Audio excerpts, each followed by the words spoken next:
Ladies and gentlemen, this is it. Stand in line for your fix. DeMarcus and Marcus in the mix, serving you another round of fish and grits. What's going on, my man? I'm doing all right, sir. Just thank God for Friday. Ready for the Oh weekend. man, ain't Friday like the best day in the world? It's like You it's wake up a little bit. You wake up with yeah, a with a smile pep on in your your face. step. It You be you like, ready to go to work? oh, You ready to leave? You may get where does paid. this energy? Hey, where's this energy come from? I wake up with a, like you said, a pep in my step. I'm ready to get the day started. I'm like, oh man, this is feeling pretty good. But as good as Friday is, it's kind of a Oh sad Lord, week in the black community. it is. I mean, we're gonna be losing the person that we called our leader for the last 8 years. He gave us a lot of hope for America. You got to realize when we voted, I think we was freshly out of high school, starting college. So it was pretty much the first president that we voted for in our age. So it's a lot of sentimental value when it comes to Barack Obama.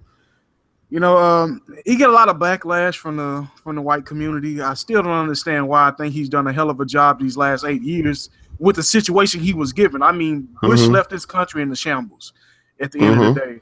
But I think he left us on a good note. It was a lot of impactful things you can take from that speech. I know me myself, the one thing that kind of stood out, it felt like it was a semi slug to Donald Trump, but he said, if you need fixing, then lace your shoes up and do some organizing. But at the same time, he said, if you're tired of arguing with strangers on the internet, try to talk to one of them in real life. I feel like one of the main things that we lost in America is communication. Everybody's constantly on social media along with the president elect. And we just don't have that communication that you used to have, or that I feel like we was accustomed to back in the days, especially like the 90s and the 80s before technology took over. I'm gonna be honest with you. There was, I watched a little show called Blackish, and I'm pretty sure a few people out there listen watch this show called Blackish, and there was something profound that was said. Blackish is a well slept on show, but there was a something Anthony Anderson said when those white people that did, and we're just gonna count it like it is. Those white people that did not vote for Trump, when they woke up the next morning, and they found out that Trump was elected in office, and they felt that sense of sadness or that sense of lostness or something like that. That's what black people face every day when we wake up black in America. We feel like there's no hope. And what Barack Obama did was, a lot of majority of black people voted for Barack Obama just because he was black, because there was some change. But when you woke up every day, you felt like something that was being like, you felt like you were going to be super productive today because there was a black man in office. You felt like the nation was making that turn. You felt like, we were on this downward spiral. We had Bill Clinton, who did all this good stuff, and he got ruined. His reputation got ruined by a scandal. And then Bush came in, and Bush did a few good things, but there was like the things that Bush was known for is basically nosediving our economy and driving us into a war that has not ended yet since he's left office. So he's been in office, President Obama's been in office, Trump's coming in office, and we're still at war. And the thing that Obama did, he brought hope to America. And it seems like you felt like there was a change about to happen. But guess what? It's just like when Trump got elected, it was just like you elected the most opposite president of Obama. And the thing is like people want to get mad and be like, oh, Trump, why is he in office? He shouldn't have got elected. Why people vote for him? Hillary wasn't that much better. And let's keep it real. Let's keep it honest. Hillary she had too many blemishes on her record for anybody to truly say, oh, let me give this job to Hillary. Yeah, Donald Trump talks crazy. Yes, he doesn't carry himself well, but there's something fresh with him, or we don't know. With Hillary, it just always was backlash because we've dealt with Hillary over the past, and you know what you get with Hillary.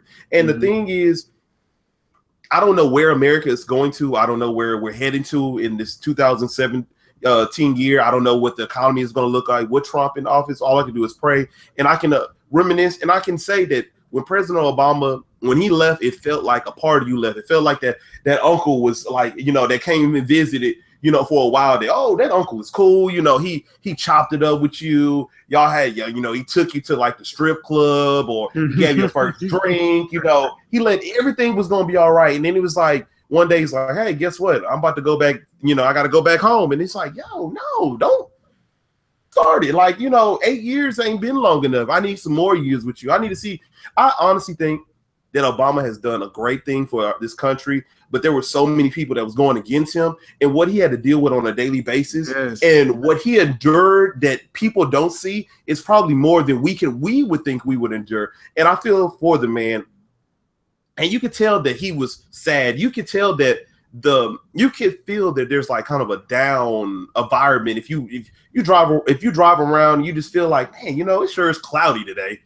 It just feels like the sun is not shining too bright. The weather's a little bit colder. It just doesn't seem like it's when a president get elected, you know, it's a good time. You know, we got a new person, new change, but it doesn't feel that way. And Obama leaving is really depressing. It's probably felt how, you know, this is probably how people felt when JFK, you know, when he got shot, or Martin Luther King got shot. I'm not saying that Obama's dead, but it just feels like our country is about to go into a downward spiral. And, you know, I don't know what to expect. And Obama he kept it real. He inspired a lot of black people. He inspired a lot of those black people that know what they were going to do with their life. But when they finally saw a black man walk in the office, you felt like, man, you know what? I can make it at this job. I can work my way up. I can do something inspired. But when you hired Trump, it just feel like we went backwards. So I don't know where we're going to go.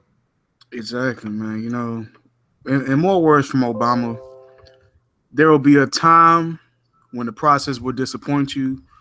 But for those who are fortunate enough to have been part of this one and to see it close up, let me tell you, it can energize and inspire. You know, those are the type of words that you get from this man. You know, he's always having a positive outlook on anything. As much adversity as he's had to face these past few years, you barely see him down. He's always well spoken. And he's someone that a lot of people should look up to, rather if he's black or not. And the future of our country, I don't know where we're going to stand, because with this new generation, the new millennials, it's already getting out of hand as is. So you bring in another president who I'm not going to say he's fully racist, but he tends to lean toward the rich white folks. Let me ask you a question, DeMarcus. I don't mean to cut you off, because you know you just brought up something about the new generation, the millennials. Doesn't Trump remind you of a millennial president? Because he's always on social media. He's always backfiring at somebody. He's always like making snarl remarks or something that's inappropriate. It just seems like that's the generation that's coming up under us. Those are the people. That's the scary part, because this is what they're going to continue to see. Like exactly, they don't know how to handle themselves. You don't have to always say something when somebody says something to you. You got to be the bigger person. But he just seems like he represents exactly what the millennials are right now. I'm not trying to say that all millennials are like that, but the majority of them are like that. Majority are. You know, you got a lot of parents that really don't want to take care of their kids, or they don't make their child a priority. So when you got a president who's known for publicly backlash, he won't even answer questions like from the media. Did you see what he did to CNN? Like, you can't do things like that and call yourself. I heard he said CNN was terrible. I heard he said it was basically just fake news, and then he wouldn't answer that question. Like, you can't bash a company and then don't even let them like get any things off their chest. You know, like that's what you see the new generation do. They're gonna backtalk first, and they're not gonna let you have anything to say. They're not going to let you talk about it, you know? So I think this is going to be a piss poor example moving forward, at least the next 4 years. I hope it's only 4 years. I really hope he stepped down, to be honest with you. But it's just a bad example when you got kids that are 8, 10, 15 years of age going into middle school, maybe high school, and this is what they're going to have to look forward to anytime the president has to make a speech to America. Like, it's just scary that this is what our generation got to come to. When we were growing up or getting out of high school, we got President Obama. So it's just completely different situation we got to deal with. And I just don't understand how we're going to be able to move forward as a country with this man as our leader. And then the thing that Obama did, leaving office, and Trump, you know, getting in office, it really divided us as a nation. I think we're more divided as a nation than we ever were, because, you know, with Obama, you had kind of a unification. You had the black people that were finally coming out excited. You had Hispanics coming out and excited. You know, black people really don't get, you know, I'm I'm not going to try to say we're divided, but we don't see eye to eye with a lot of Hispanics. But it seemed like we came together, and then a lot of the white people that came to support Obama, we kind of band together, and you felt like change was coming. When Trump came, you kind of saw how divided we were, and how a lot of white people, I'm not going to say that the majority, but a lot of the ignorant white people thought and they felt about black people in general, because what they did was it brought a lot of the bigots out. It brought a lot of the racism out of people. The true colors of people. Yeah, you really did. And a lot of people, and a lot of people exposed themselves on social media where you may can delete something, but guess what? I'm pretty sure about 100 plus people saw whatever you posted before you decided to delete it. Screenshots of the devil. Exactly. and a lot of people were really out. They were outside of themselves with the comments, because guess what? Even when Obama was elected the president, you may have like a few black people that were, out of control with their comments, like, oh, we're about to say, we're going to say fuck all white people, it's black people's nation now. You may have a few, but it's just like when Trump got elected, it felt like everybody who was a Trump supporter kind of just didn't like black people all of a sudden. It's just like people felt like how Barack Obama was just like, what he did was absolutely nothing for our economy, and then all black people are bums all of a sudden, and that Trump is just the right thing. And he just like, when you are a president, you basically degraded a third of the population. So you degraded women, then you degrade another 1/3 of the population, which is Hispanics, in open media form. That's crazy, and I can't believe that this man got hot. I mean, he got. Like, people voted for him. Honestly, I wouldn't even vote. I didn't vote for him or Hillary. I voted for a third party. I'm not gonna go into that. But that's the thing about it is, it's just like there was. At least you voted. At least you voted. That's all. He's the lesser. I mean, he's the lesser of. He may not be the lesser of the evils or whatnot. No telling what Hillary would have done. But it's just like we didn't have a good choice. But it just really exposed a lot of people and their true nature. And I'm so terrified for what my child has to deal with when he's growing up and being in this world, because it's not a sense of security anymore. There's not a sense of, you can walk outside and you'll be all right, and I'll see you when you get home. I can't say that anymore. I can't drop you off at school and say, I'll pick you up after school. I'll see you later on. I don't know if I'm going to see you later on. I don't know if I'm going to get pulled over. I don't know if I'm going to get shot. I don't know if you're going to get, they're going to take the education away with you because they don't feel like you're fit for the education. You don't know what's going to happen. And it's going to be a what if 17. And I'm gonna be honest with you.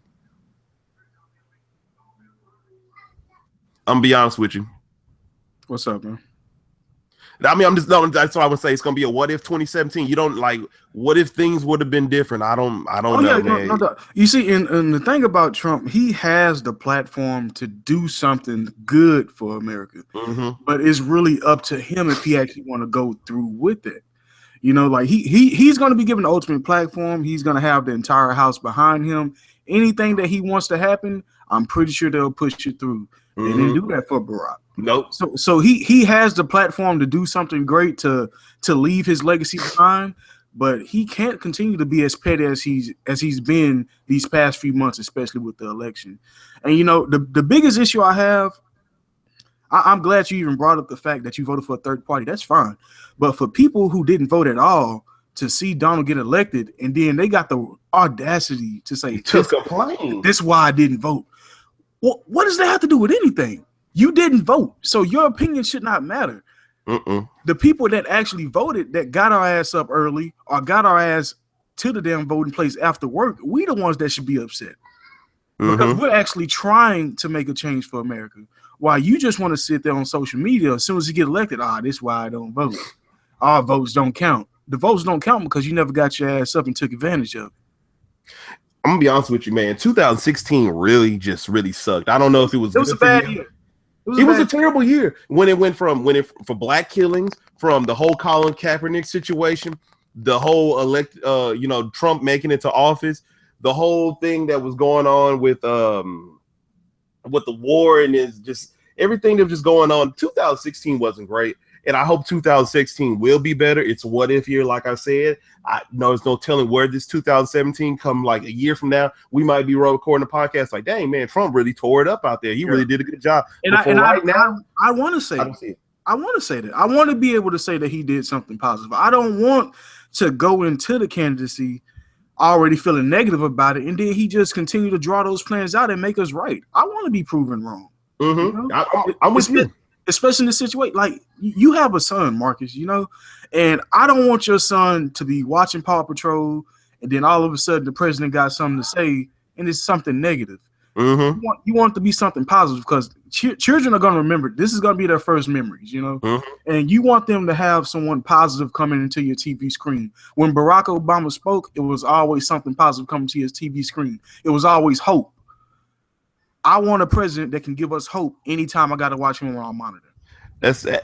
We can end this on this note. I hope Trump is how I felt about the Rockets going into this season. I hope he proved me so wrong, and I'm just like, whoa, okay, I didn't see that one coming. I hope Trump is like that. Hey, he has all the power to do so. But let's switch it up to some positive news, man. I did a little researching on Ice Cube League, the Big Three, and I found out the reason why he created this league. He say when retired players that he liked did not want to play basketball, he wanted to get in the platform to play. Mm-hmm. So he's pretty much making this league for all the old school players that can't run up and down the court and just want to play a lit half court basketball. It is going to be a 3-on-3 league. It's only going to be 8 teams. It's going to be half court settings to 60 points. It's going to include the 4-point shot. That should be interesting. It's going to be a 7-minute halftime once the first team reaches 30. And it's going to be only ex-NBA players who are of age 30 or older. The draft will be held in March. The league will run from June 24th to August 12th. It's going to be Saturday games only in different cities. Some of the confirmed players: Allen Iverson, Kenyon Martin, Chauncey Billups, Steven Jackson, Rashard Lewis, Jermaine O'Neal, Jason Williams, White Chocolate, Mike Bibby, and Bonzi Wells. I don't know why the hell Antoine Walker not on this list yet, but he need to be another player added on here. Jacking up them threes. Yeah, shit. He was the first person that said, "Hey, why you take so many threes? Because no 4-pointers." Bam, here you go, Antoine. Mm-hmm. Perfect example. Perfect time for you to showcase you.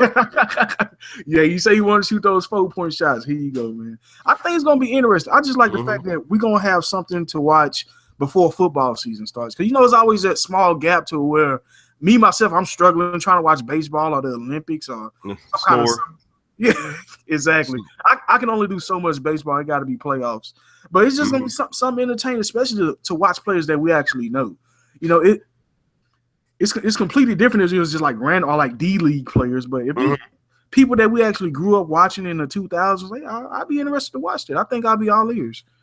I'm with you. I think this is a great opportunity. I think this is something that could grow if enough people pay attention to it and enough people get behind it. Because there's many a times that I know me and you conversate, off the podcast air where we talk about with football, like we wouldn't mind that like some of the older players, get to play and we get to see, you shut down Deion Sanders because we didn't grow up watching that because of our age. We've not. I'm not gonna say some people are, that our age did watch football closely when they were young, but I really did. I was too busy watching Power Rangers and stuff like that. But I'm just like I wouldn't mind seeing these older players that we see on like classic throwbacks on the NBA TV and something like that playing, and I hope it grows from a 3-on-3 that it grows to probably 5-on-5, maybe grow a little bit more. We can get like some bench depth, and you give people, and it grows from the 18 to maybe 16 teams, and a lot of older people start to get involved. Like you can bring Larry Bird out if you want to come out there and just want to jack up threes. You don't have to run the floor. Larry Bird. You can sit on the fact that it's only half court. It's not. You ain't got to do a lot of running around. That's what I'm saying. You would like to see some of these players that were so raw and so good in their generation, and also a lot of these players play defense. So just in a half court set, that should be very impressive to watch. And I like Ice Cube, and I like the fact that a lot of these. I want to say I guess you can call Iverson a bigger name star getting behind it. I like that. They are taking the necessary steps to entertain us, and trying to make basketball a year-round thing. And I think that's very entertaining. And I also like it for the fact that a lot of these older people, I don't know if they get paid for this. I don't know if they're doing it for charity or whatnot. But if they get paid for it, that's even better because a lot of these older people, they can't always find what you want to call it. You can't always be an analyst on TV, or you can be a side commentator. A lot of these people don't get these chances, but you still have that skill. Like I'm pretty sure a lot of these old people are still hooping at the gym every night. The jump shot don't go away. Exactly. You don't just love something and then when you retire, you don't just give it up. Like, I'm pretty sure these people are still playing bad. I'm pretty sure Michael Jordan is still out on his basketball court trying to cross people over. Dr. J was dunking last year. He like 60, he like 70. I would love to see that. I would love to see Dr. J, 60-year-old, coming down the paint, mashing on somebody so I can put a poster up, this old Dr. J dunking on Larry Bird or something like that. I would love to see that. And I like how this is opening up the NBA. And it's also the thing that is more important is it's giving these younger generations something to watch. Like, they get to see basketball played at its fundamental best that I'm pretty sure these old people are going to do. It's not going to be a lot of flashy stuff, just like, we see in the NBA. It's going to be a lot of fundamental basketball that a lot of younger of the generation can take from the game. Like, you don't always have to have the best shot or, the killer crossover. If you have some good defense, players that we know that we talked about our last podcast, like Avery Bradley, what's his name? Tony Allen's or something like that. You can make it in this game, and I just think it's going to be a good for all around everybody. I just feel like they're a few stars away. I think they need to reach out to like Kobe, Ray Allen, maybe even T-Mac if his back can hold up. Just Paul Pierce. He's coming up on retirement. Yeah, he could be retiring soon. Or Tim Duncan, that'll be huge. I doubt Tim Duncan to do something like that. Tim Duncan that'll be huge. He ain't coming. I think Allen Iverson's a big name, but when you look at the rest of the list, it's kind of like B team talent, So I think they just need a few more stars. I think this can really be a hit, though. But I'm sure they're gonna have crazy ratings just because of the fact that they're like in the middle of summer and shit. If it's a game that's coming to Toyota Center, I may just check it out just to see what it look like live, Because I'm not watching no baseball. I'm gonna be honest with you right now. When sports is dead to me, from when NBA playoffs are done, sports is dead. Like, I literally look at Sports Center none at all because I said I'm not about to watch baseball, golf. You can miss me with that. Hockey, I can't get into it. I'm just like, it's dead until I may be watching training camp or summer league, but I can summer league. Sports Center don't pick that up. They don't be really talking about that. Shoot, Marcus, I watched NASCAR one day and wanted to shoot myself. I really watch cars than watch NASCAR. I would literally sit down and watch cars 50 times with my son before I watch NASCAR. NASCAR is so brutal to watch. The funniest part, like, be when they be like trying to stop at the pits. Then the dude don't like get him enough time to get the gas tank out. And he riding up with the gas tank. Just tell me who won. Just tell me who won at the end. That's all you got to tell me. Just fast forward through that. Oh man, it's a couple coaches in the NFL looking to win. We had a lot of hires these past few days. We already discussed the Doug Marrone returning to the Jaguars as a head coach, but we also got Vance Joseph gonna be coaching for the Broncos. Man, I think it's a decent pickup. He had a lot of history, coaching with the Dolphins, Bengals, and the Texans. He's going to be the 6th active African-American head coach in the NFL. It's good to see that number going up, man. Yes, it is, and a lot of those black coaches can make a nice little name for themselves. So I do like it that another black person is given a chance to with a semi good team to go and do something. Yeah, definitely. I mean, they are the defending Super Bowl champions until the next one has been crowned. I mean, he even brought in some good offensive minds when you bring in Mike McCoy as an offensive coordinator and Bill Musgrove as the quarterback's coach. I kind of feel like it was a ploy just to make sure they don't go to Houston. But, hey, it's the best thing they can do for their organization, bringing in 2 coaches capable of being an offensive coordinator and leaving Houston stuck with George Gossett possibly for another year unless they still decide to make a move. But I mean, defensively, I think he's going to call the plays, if you want to ask me, because bringing in 2 players to focus on offense, I don't think he's going to have anything to do with the offense. We just seen Wade Phillips take a walk to L.A., so I think Vance Joseph is going to be calling the plays. I mean, he did a decent job with Miami, and we seen personally down here in Houston what he was able to do with Kareem Jackson. He turned him into a solid player, not a great player, but a solid player. And then that defensive backs unit that he had with the Cincinnati Bengals, they was pretty decent for 2 years, the 2 years he was there. And then we seen what he did as a coordinator. So he's elevating his game as far as a coach for the last 5 years. So I think he's going to be a good hire. I think this kind of brings the Broncos to my good side, just knowing that the fact that they're able to trust African-American coach with their head coaching position. Yeah, that's right. I mean,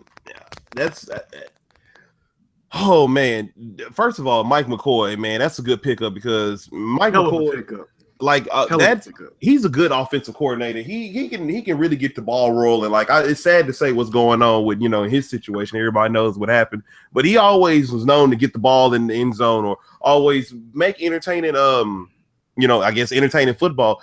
But a lot of this is new to me because as we spoke earlier, a lot of this is straight tapping today. So this is fresh out the oven, and that's a great coach. I mean, I like it that a black person, like you said earlier, is given another opportunity to showcase his talent, and he's not giving trash. Like he didn't go to the Rams where you don't know what's going on in that team. Like it may they may be good next year, but you never know what's going on. But he's not going to Buffalo, something like that. He's given a good team, like you said, defending Super Bowl champions. You already have the pieces on defense. You have returning. And then I don't know what they're gonna do with DeMarcus Ware, honestly, because I don't know if he's gonna hang it up because that back situation that was going on with him. I think he's gonna hang it up. His favorite coach is gone. I mean, he came. I ain't gonna say he came, but I think Wade Phillips came to Denver because they had DeMarcus Ware. So now you seeing the coach that pretty much drafted you leave, and you already having back issues. He really don't have no reason to stay. Von Miller got his money. Yeah, and they got Shane Ray. Shane Ray, I think he's gonna be a solid fill-in for DeMarcus Ware full time. But yeah, on the defense, they got all the pieces coming back. So I don't know if they're gonna take a step up from how the defense is being with under Wade Phillips, or they're gonna make a step back. But like you said, he's coming from Miami. Miami defense wasn't nothing to sneeze at because honestly, the offense is Miami's defense has always been consistently good over the past couple of years. It was always the offense that everybody was always in question with Ryan Tannehill, and you don't know what kind of erratic player you're gonna get from him on a given day. So that's a great hire. The hire that I like, that I honestly think that is a great hire is Anthony Lynn to the Chargers. Man, when you talked off air, he's a good running backs coach, and the thing that I like him is going for what Melvin Gordon was this year. There's no telling how high Melvin Gordon can go. A healthy Melvin Gordon can go next year, and he's taking on a team that is ready to win. They have all the pieces necessary on offense and on defense when healthy that can make a lot of splash. And I heard they might be moving to good old LA. I don't know how. No, it's official. It's boogie time. It's Phillip Rivers is probably feeling good. He said, I'm in a new environment. I got a new head coach. Man, I don't know. I was actually gonna bring it up to you. He said it's kind of rubs him the wrong way. And really? With Mike McCoy going to Denver, he didn't like that. I know I heard that he didn't like that because Phillip Rivers, he was always an advocate for Mike McCoy, and everybody wants to say that, oh yeah, they needed to fire Mike McCoy. They didn't make the playoffs, or they haven't made the playoffs. But guess what? The Chargers they get bad breaks because losing Keenan Allen 2 years in a row, losing defensive players, losing Manti Te'o, the whole thing with Joey Bosa going back and forth, and then losing the cornerbacks. Just think how amazing the Chargers will be. Because look how many games the Chargers competed in this year, but barely lost. A lot of close games. But they barely lost. And guess what? They were doing this without a lot of their healthy players. So no telling how quick they can flip. I can easily see the Chargers win at least 10, 12 games next year with a healthy squad. But, I'm pretty sure that shook Phillip Rivers getting rid of him because that was his guy. That's who he liked.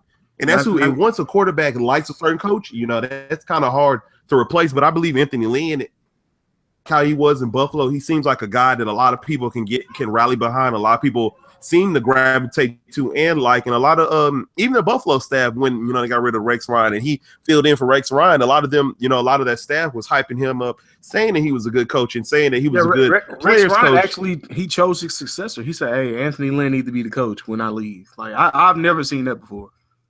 Hey man, I've never seen a coach getting fired. Like, hey, I need to.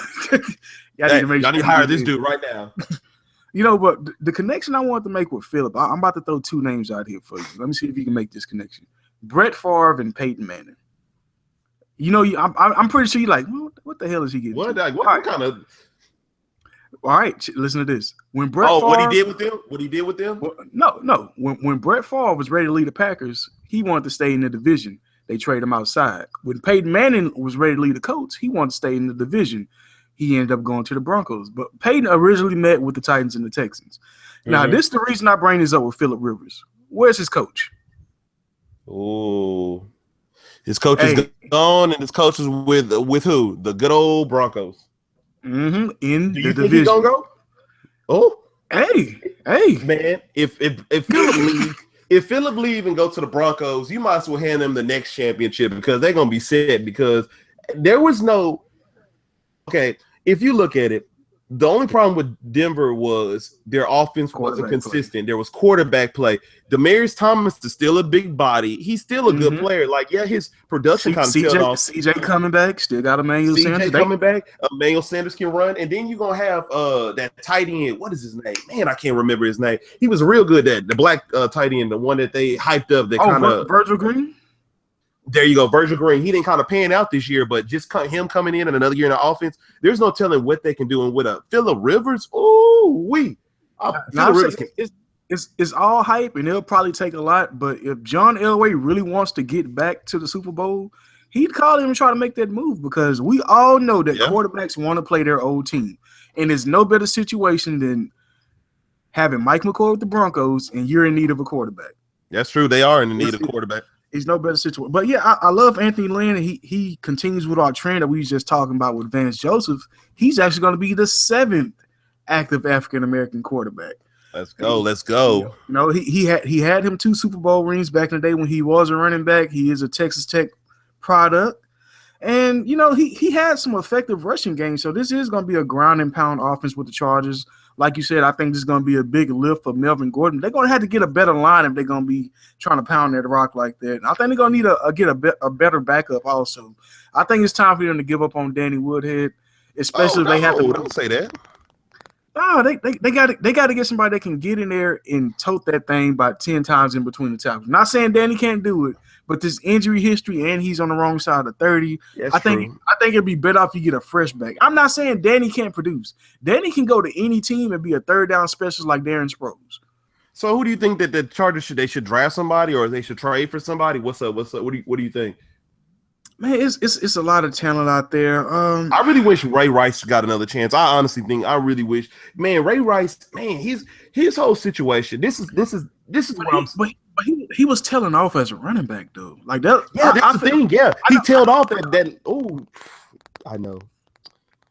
I feel sorry for him because he tailed off that last year before he had the. He was getting real bad. He was getting real bad. Like it wasn't like they was cutting Ray Rice rushing for 1,000 yards and 10 touchdowns. They was cutting Ray Rice that ran for like 600 yards, 2 touchdowns, and was beating his wife. You know, so it was a lot. Yeah, it was a lot going on. Like everything pointed down as far as arrows with Ray Rice. So yeah, I do wish he had another chance, but I think Baltimore got all the best years out of him. Yeah, they did because I just said the reason why I said because I heard reports that he was looking good in in the off season of last year, and I'm just like, man, I wish he would have had another chance. A lot of these people that get second chance, and the thing with Ray Rice was, like you said, he tailed off, but the year before that, he was looking pretty good, and he was a smaller back too. I mean, 5'8", like 205. He wasn't huge. If Ray Rice was like 6'1", 6'2", he'd have another job easily. But I think between his 6'3" and his small stature. Hey, we don't know what's going to happen. What if the Chargers want to make a little run at Doug Martin, just to say, okay, Doug Martin, you kind of dipped off on your production, why don't you fill in and add that little extra motivation to Melvin Gordon that, Melvin Gordon, your job is up for replacement if you ain't getting it together. Let's play GM for a minute. All right, we're going to be the Buccaneers. All right, Doug Martin actually has a void in his contract to where if he got suspended, they can cut him and won't have to pay him anything. As a GM, do you cut Doug Martin and not worry about him, or do you bring him back as a vote of confidence, or do you at least cut him and then re-sign him for a cheaper rate? But you do got to keep in mind, if you cut him, other teams can pursue him also and offer him a bigger contract. I would cut. Okay, so I would first look at the landscape on who needs running backs out there, and a lot of these teams have, they do have some good running backs on their team. But I would cut him and try to re-sign him for a cheaper amount because guess what? I can't see Jacquizz Rodgers lasting a whole 16. No. Oh hell. Okay, and then who am I going? We're gonna go back and try to go get Bobby Rainey or something. Like, yeah, these players on my team are not consistent running backs. Like Doug Martin came off of injury, so you don't know what that did to him, where he couldn't really bounce back. We've seen a lot of players like Eddie Lacy, Rashard Jennings, like a lot of these running backs who have injuries. It's hard for them to bounce back for that. A lot of these players. A lot of these teams rush their players back, and they're not all the way healthy. Sometimes you might need to sit out for a whole 8 games or something like that. So maybe Doug Martin, if he's looking good in the offseason, I would cut him and try to re-sign him. But right now, if I don't see any running backs in the draft or that's out there in free agency that I can grab, then I'm staying with Doug Martin because Doug Martin is better than what we have. Yeah, that's true. That's true. It's just knowing that you're going to for sure miss him for 3 games, and I don't know. He definitely going to have to take a pay cut, especially if we're going to give him a vote of confidence and name him as the starting tailback. But you never know who's going to be out there in free agency. I mean, look at the Titans last year. They was able to get DeMarco Murray. You don't know who's going to be out there as far as the trade is concerned. So, what about that? What about if you think about that offensive line play for the Bucs was also in question. It was terrible. Yeah, it was terrible. If they get the offensive line kicking, maybe Doug Martin can hit the holes better. Maybe he can hit them quicker because that was the thing he was struggling at. If you watch the games, he was running fast. He was just running fast, going nowhere. It's funny that it seems like we always bring it up, offensive line struggle. It seems like everybody struggles on the offensive line. But I'm starting to feel like I don't think it's really the offensive line. I think these defensive players are getting stronger, faster, and bigger, especially across the line. I mean, it's not a lot of Jadeveon Clowneys, but you don't see a lot of people 6'5", 285 pounds running step for step with Amari Cooper. And now as a lineman, I got to get out my stance and try to block these players. So it's easy to see why they struggle, but I just don't think these offensive linemen are as athletic as they used to be, or the defensive linemen are just getting too big to block. I like what you said. Them defensive linemen are getting too big to block because they're huge. Jadeveon Clowney was running after Amari Cooper like he was hauling ass down the field. He met him at the line. I've never seen a player come from pass rushing to seeing the reverse and meeting the player at the line of scrimmage. He got no yards. And you can't honestly say that a lot of these offensive, like you said, a lot of these offensive lines are not really bad, but a lot of the quarterbacks, like you said, you have the defensive linemen that are bigger and stronger. And a lot of these quarterbacks have, not quick release. So that a lot of them like to, stand in the pocket way too long. And that makes it harder on you as an offensive lineman to hold down your job when you have like a broad. That's why the offensive line for Houston, who is not as terrible in my eyes when I watch a game, it's Brock Osweiler holding the ball too long that make them look bad. So, like you said, a lot of these defensive linemen are getting bigger and stronger, but a lot of these offensive linemen could step their game up, but I don't think it's always their problem. But they could create more holes for Doug Martin because Jaquiz Rogers was so small that he could duck up under people and get them extra yards, but he wasn't better than Doug Martin in my eyes. Exactly. Let me ask you this. Do you know who finished as the number 1 rated offensive line in football this year? Who? Tennessee Titans. Oh, you know what? They were looking good because they were making DeMarco Murray and Derrick Henry look very beautiful out there on that running game. Yeah. So now you got to kind of give him some credit now. I mean, at first I thought, oh man, DeMarco Murray still had it, but now that you see that they was opening bigger holes than Dallas, it's like, man, shit, you got to give them all the credit because Derrick Henry didn't look bad half the time either. And he's not a lateral kind of guy either. He was looking really nice out there. He's kind of and I thought the Titans was lying when they said, oh, we took Jack Conklin over Laremy Tunsil even before the video came. I'm like, no, y'all didn't. But shit, now you kind of see Jack Conklin was damn near all pro this year. No, he actually was first. Jack Conklin was first team all pro. It was first. Mm-hmm. Yeah. So hey, that's pretty good. But moving on to the Buffalo Bills. Let me ask you one question. Before we move on. I know we want to talk about the Buffalo Bills, but there's a team I want to touch on right quick. Let's talk about the Rams and them hiring. I mean, not Sean McDermott. He went to Buffalo. I mean, Sean McVay. He's so young. He's 30? What is like the youngest coach that they've that's ever coached in the NFL? Yeah.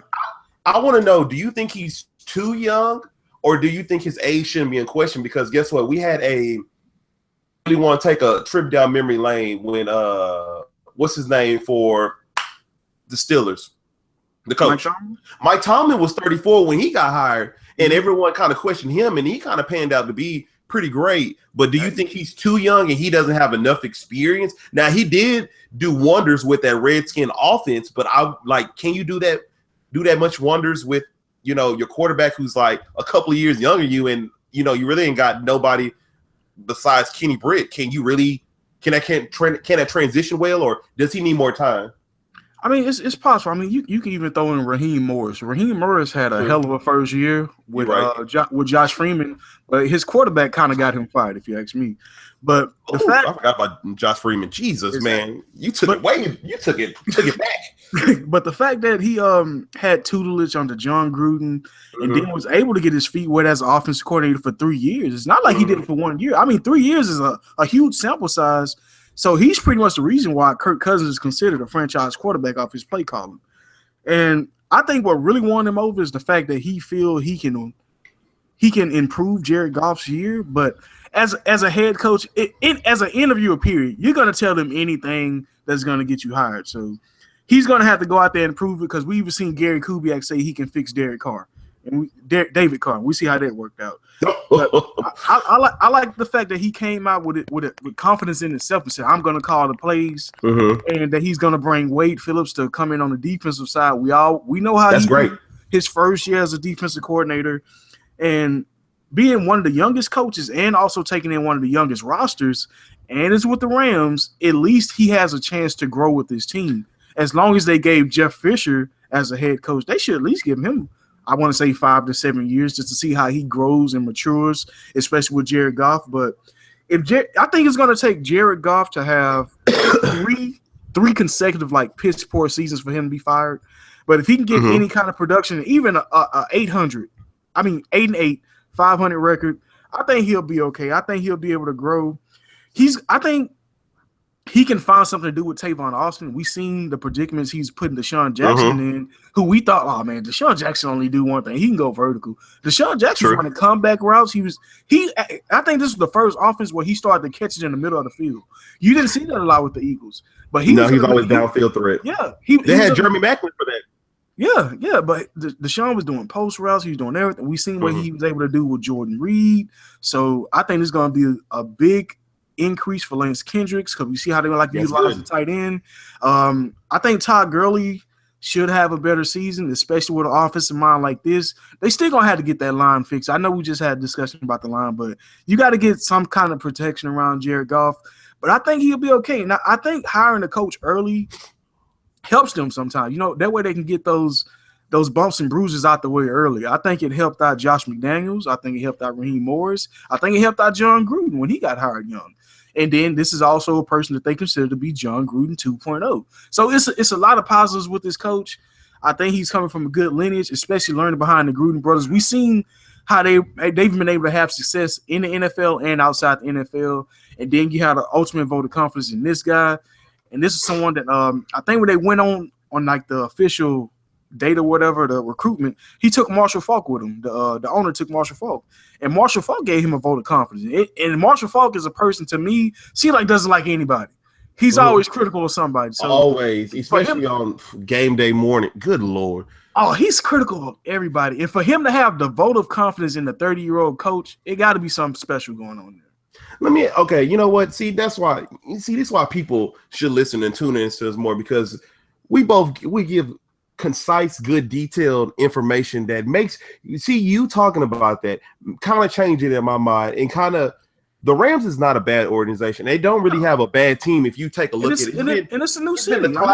It's the cloud of Jeff Fisher that kind of downed that whole thing, because they do have Tavon Austin. They have Lance Kendricks, as you said. They have Kenny Britt, who had just 1,000-yard 1,000-yard season. Year.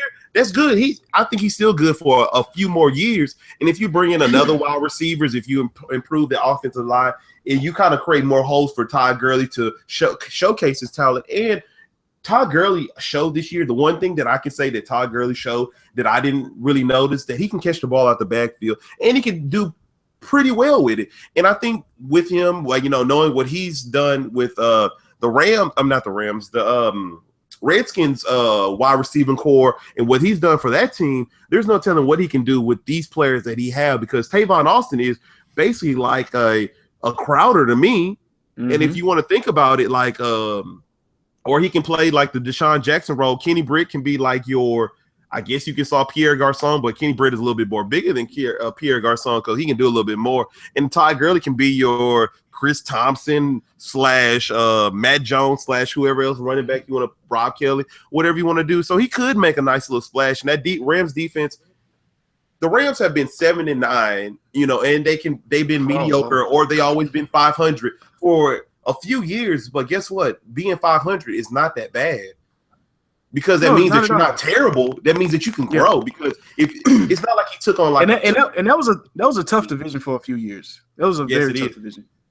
Hey, they beat Seattle, so I can't sneeze on their team.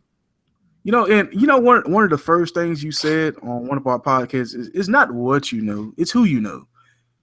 And when you say who you know, this man comes from a GM that won 5 Super Bowls back in the 80s in John McVay, his grandfather. So he knows exactly what he's doing. At least he has the lineage to do so. And just given the world in his hands, I think he can do a lot of things with the LA Rams. And he, like I say, he's a fresh face. They need a fresh face. They need someone that can start over. Hey, being 30 years old, living in LA as the coach, hey, that seems like a dream damn job, you ask me. Yeah, you're right. You're right. But the last coaching hire we can get into is going to be these cursed Bills. I mean, they're looking at their 20th coach in history. Their last 8 coaches have posted a losing record and no playoffs. The longest streak in NFL at 17 years. He did produce a top 10 defense from 2012 to 2015. He wasn't able to interview with any jobs last year due to the fact that the Panthers made a Super Bowl run. But I don't know how successful he can be in Buffalo. I feel like the defense has been depleted. It's not the same defense, and he blitzes a lot. But if you don't have the talent that can get back there, you could be leaving your cornerbacks on an island. And I'm not talking about a good island. I'm not talking about Reeves Island. Well, man, the thing about the Bills I just don't know, because if you want to look at it, you don't know if you're going to get Tyrod back. That's one thing. You never know with the health of Sammy Watkins. Then it's also taking account that LaShawn McCoy is getting up in age. Like, Mike Gillislee, was popping off this year, but can I really just run with Mike Gillislee if just say that LaShawn McCoy gets hurt? Like, that whole organization, that whole team, everything about them is just always something wrong. Because let's take it back even a few more years when they had my boy C.J. Spiller and Fred Jackson back there. And they could not for the life of them decide who they wanted to be their primary running back. You would throw C.J. Spiller out there. Oh, he may pop off some nice runs, but guess what? He wasn't consistent enough. And you didn't give the most consistent guy, who was Fred Jackson, the ball more. Fred Jackson. I don't understand why Fred wasn't getting the ball. Fred was tough. Fred Jackson, really a good running back. Like, if you want to talk about a dependable, I know that I can get at least 8 catches out of with, like, I don't know what, like 80-something yards. Maybe he can rush for like 100. Fred Jackson was very dependable, and they still didn't give him the ball enough. And them wanted to give EJ Manuel, so many different tries. I just don't understand this organization. I don't understand what's going on. And personally, guess what? If I was the Bills team, I would really just go back and think, should we have fired Rex Ryan? Because, and the reason why I say this, because what Rex Ryan did with the Bills team the past 2 years is way more than they ever could have done with some other coach. Because yes, he may be a distraction sometimes. Yes, he may be bloviated. I mean, he could be kind of, just always want to be seen on the media or something like that. But Rex Ryan, he took a mediocre team and made it decent. Like, I was entertained. Like, they led the league in rushing. They were always productive. You think Rex Ryan gonna get a job? You think he's gonna get a job? I think he's gone. He's gone. Like, I don't think no one's gonna give him, because his record and his antics from the Jets to the Bills probably created such a sour taste in everybody's mouth that people is probably thinking, like, I don't want to give you another chance. Personally, I wish he would have stayed at Buffalo. I would love to see what Rex Ryan could have done with more weapons. Love to see what he could have done with Tyrod Taylor, because Tyrod was really growing as a quarterback. From the first year to his second year, he made leaps and bounds a better play than he did. And the whole thing is, Rex had nothing to work honestly. The defense was never playing consistently. And when Mark Sanchez for 4 years. Who's the second wide receiver for behind Sammy Watkins? Oh my goodness, what, Robert Woods? When you're running back, yes, but think about when you're running back, their running back was their second leading wide receiver. That's pitiful. When LaShawn McCoy is your second leading wide receiver, that's a problem. They didn't give him enough credit and enough things to do. I think the Bills overreacted and getting rid of Rex Ryan. I wish they would have kept him, but I wish him luck in the future. These are the same Buffalo Bills that overpaid for Ryan Fitzpatrick, and look what Ryan Fitzpatrick is doing, stinking it up. The Bills are a cursed organization. They're like the Browns. There's a cloud that just hovers around both of those organizations. Like, I can't get it right. And I feel bad. Even the Browns made the playoffs at least one time in the last 17 years. I feel so like I don't want to jump from one thing to the next, but I feel so bad. I hope Watson does not get drafted as quarterback for the Browns. I hope not. I think he is. I think he is. But you know what? They do have the Browns have I guess at least enough on offense they can do something, but I wish he would go to a whole nother team. He showed too much poise in that Alabama game not to go first. I mean, he played so goddamn good. He played his way into being the first overall pick, and he deserved it. I mean, no, I don't want him to go to the Browns, but I think the best thing the Browns did last year was trading that pick. And now they're going to have the opportunity to bring in Deshaun Watson and give Hugh Jackson something, man. I like Hugh. Yeah, Hugh Jackson is nice. Yeah, he is nice. He did a lot with Andy Dalton. Now, what will piss me off is if they was to draft Deshaun Watson, then they let go of Hugh Jackson if he's not a starter at first year. Don't do that. Give Hugh a chance. Give Hugh at least 2 or 3 years if he's going to be able to get a quarterback that can lead him for the next, I want to say 5 to 10 years, because he's going to be a household name. I mean, when you look at the improvement he made from last year's national championship game to actually winning it this year. And honestly, last year, if they could just stop O.J. Howard on 1 touchdown, maybe they win that game. So I liked everything about Deshaun Watson. We had talked about it pregame. I said, hey, man, I think Alabama going to take it unless he have a Vince Young game. And that's exactly what he went out there and did. And he deserves to be the number 1 pick because he clearly is the best player in college football. And he's showing Lamar that, hey, that should have been my Heisman. Yeah, that's true. Lamar should have after that game drove over to his house and just handed. Because I'm gonna tell you right now, I'm a Clemson fan. Hopkins is the reason. Hopkins and Sammy Watkins is the reason why I was a Clemson fan because they kind of made me like I was an Oregon fan, and then I saw Hopkins and I saw Watkins, and I said, you know what, Clemson is raw, and I've been kind of following them, and they really been a good team. And like you said, Watson, man, he really balled out that game, and he really showcased more. He had I can say he had a better game than what Vince Young did, and Vince Young was amazing on that game. But man, he showed out against Alabama, who's always been a tyrant, a pest. And he's been, that's like because that USC team didn't have the likes of what's his name, Troy Polamalu. Mm-hmm. So they didn't have all their hard hitters. And yeah, Alabama was missing Eddie Jackson, but they still had about 10 first-round picks sitting. That's what I'm saying. Somewhere. And what's crazy about Watson is he went against he was so good. Okay, this is what threw me off. So Alabama has a defense. They say Alabama has like an NFL, style defense. And the thing that blew me away is he balled out so much that they looked terrible against them. And Alabama didn't really not play that. They actually played good on defense. He was just too good. No, he tired them out. I mean, they can. The pass rush was looking good for the first 3.5 quarters. Yeah, they were. And then that fourth quarter, that last 7 minutes, you see people hands on their hips, breathing hard. They couldn't get none. They couldn't get to him. They couldn't get to him. And his wide receivers were making plays too. That's giving them some love. The receivers did their thing, but Deshaun, he'd hold the ball to the last possible minute. He didn't make any throws. He didn't turn the ball over. When they thought they was going to have a sack, he's getting rid of the ball. Yeah, they got to him. The pressure got to him, but after a while, they just couldn't catch up to him no more. And he made all the plays you want an elite quarterback to make. He showed the poise against the NFL defense, and he went out there and did what only one other quarterback was able to do in their entire college career. That's throw for 300 yards from Alabama twice. And we know what happened to the other quarterback that did that. He went first round 2 in Johnny Manziel, but this player is not Johnny Manziel, Brown. Yes, sir. you want to get an elite quarterback for the next 5 to 10 years, possibly even longer than that, you draft Deshaun Watson first. You got to grab him. But you also got to put some weapons around, you know?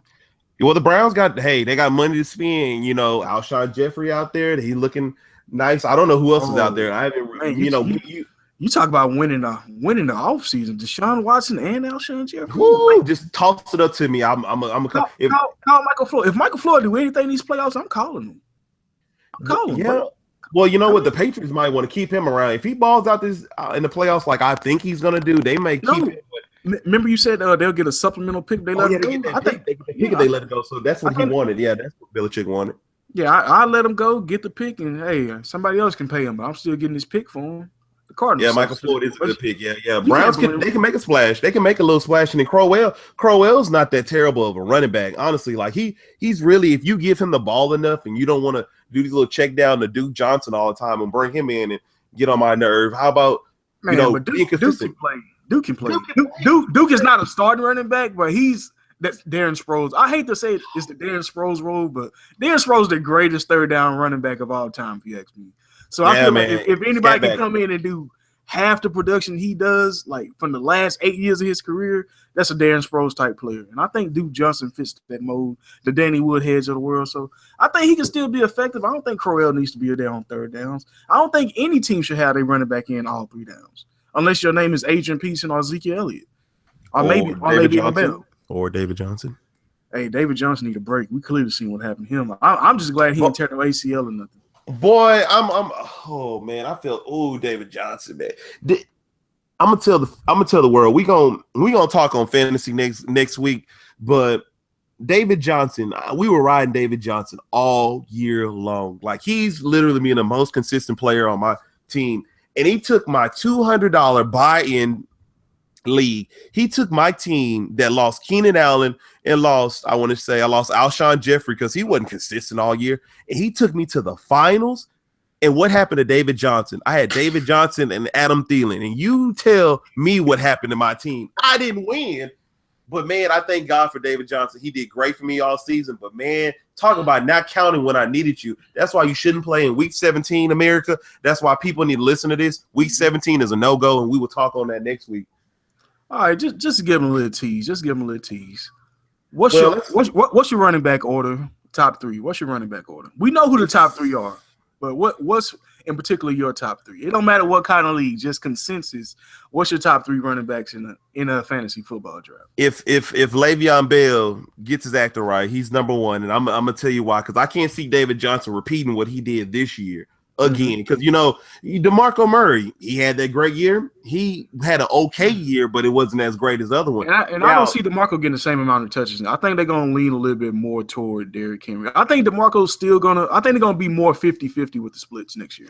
What I'm gonna depend on, it's gonna depend on an off season. I'm gonna tell you like this: it's gonna toss up between David Johnson and Le'Veon Bell. Yeah, I just said David Johnson is not going to repeat what he did last year, but the thing about David Johnson, I like if he comes back healthy. If Carson Palmer, if they improve that offensive line and Carson Palmer shows me something in training camp and he shows me that he can play more consistently than he did this year, then I'll draft David Johnson. But if not, then I'm going with Le'Veon Bell. Then we're going to go David Johnson. Then I'll go Ezekiel Elliott because Ezekiel Elliott has nowhere to go but up. Yeah, he had a phenomenal rookie season. And yeah, people say sometimes you hit the sophomore slump. But when you have one of the best offensive lines in football, I don't see him slumping too much. And a lot of those catches that went to Dez that kind of diminished DeMarco Murray's role or Darren McFadden's role, guess what? That's not helping. That's not happening with Ezekiel Elliott. What's his name? Dak Prescott's not looking to throw it in the red zone to Dez all the time on the 3-yard line. They want to run in with Ezekiel Elliott. So those guaranteed touchdowns, and if they're going to start using him in the backfield, he may slip up and be number 2 on the board for me. What about you? I think Zeke should be number 2. I just don't see David Johnson getting 20 touchdowns again. Look quick you talk me out of it. Look at LeGarrette Blount. LeGarrette Blount he's not gonna smell 18 touchdowns. Hell no. His career high was 7. He may not smell 10. He may not smell nothing. He may not even be there. He may not be on the team knowing Belichick. He might cut him on like after the Super Bowl. After they win the Super Bowl. Thank you, LeGarrette. We'll see you later on. So I know it's an early prediction, but I think the NFC East is going to be a little bit tighter to where Dallas don't wrap it up. I think next year Zeke is going to play all 17 weeks because he's going to need to, especially if Odell can step his game up and the Giants can actually start competing for that NFC East crown down the stretch. I think Zeke is going to play all 17 games or 16 games, and if he play all 16 games, I think he should be the second running back taken off the board next to Le'Veon Bell. But it's also going to come down, I'm sure you check also, who they play those last 6 weeks. You know, because when it comes down to fantasy football, you got to have a nice stretch down the middle, down the stretch. It depends if they're going to be at home, if they're going to be away outside, if they're going to be in the dome. All those small things matter. You know, that's why you didn't play a player like Colin Kaepernick against Chicago because he was outside. But if that game would have took place at Arizona, where he's inside, he has a little bit better chance of actually scoring some points.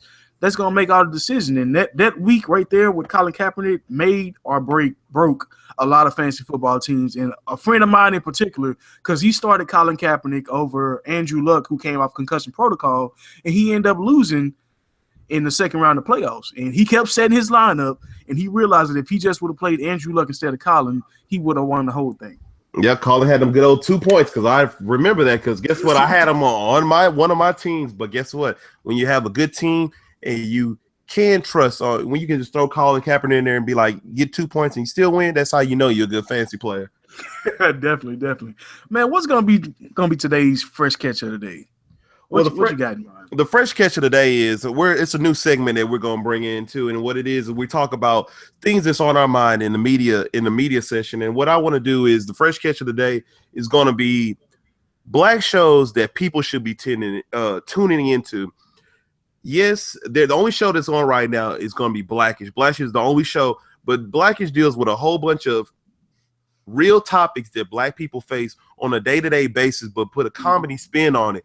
And then they remind me of Blackish reminds me of, we can go ahead and talk about this. It reminds me of like A Different World or Cosby or one of those shows.